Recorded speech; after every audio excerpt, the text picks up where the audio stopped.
এয়া আমি ফ্ৰাই পেনখন গৰম কৰি ল'লোঁ। গেছটো একেবাৰে ল' ফ্লেমত ল'ব।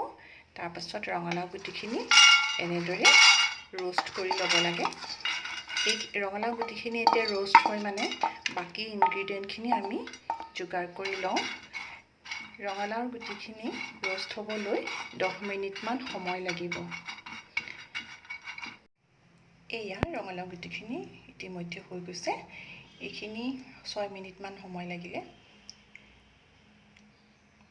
এতিয়া আমি মিক্সি গ্ৰাইণ্ডাৰত গোটেইখিনি দি ভালদৰে গ্ৰাইণ্ড কৰি ল'ম।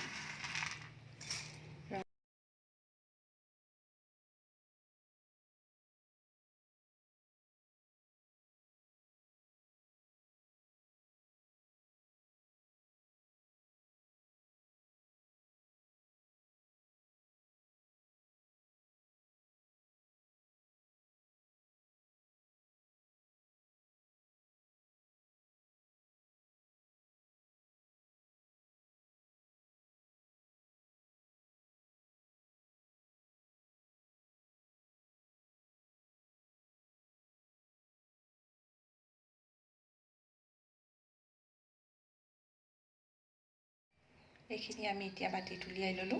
তাৰপিছত এনেদৰে গোলনেমু চেপি দিছোঁ। যিসকলৰ গোলনেমু নাথাকে ঘৰত, কেতিয়াবা নাথাকিবও পাৰে, তেতিয়া আপোনালোকে কাজি নেমু দিও খাব পাৰিব। কিন্তু গোলনেমুৰ টেষ্টটো চবেই জানে, খুব ভাল লাগে। গোন্ধটো তেনেদৰেই ভাল লগা, খাওঁ খাওঁ লাগে গোন্ধটোতে।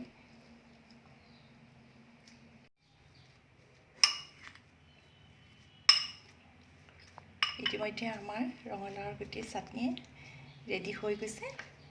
আপোনালোকে এনেদৰে বনোৱা নাই যদি বনাবচোন আৰু খাই চাব। খাই মোক কমেণ্ট ছেকশ্যনত জনাব কেনেকুৱা লাগিছে। আৰু মোৰ যদি এনেকুৱা ধৰণৰ আৰু আপোনালোকৰ যদি এনেকুৱা ধৰণৰ ৰেচিপি জানিব বিচাৰিছে, তেতিয়াহ'লে মোৰ চেনেলটো ছাবস্ক্ৰাইব কৰি দিব, লাইক আৰু শ্বেয়াৰ কৰি দিবলৈ নাপাহৰিব।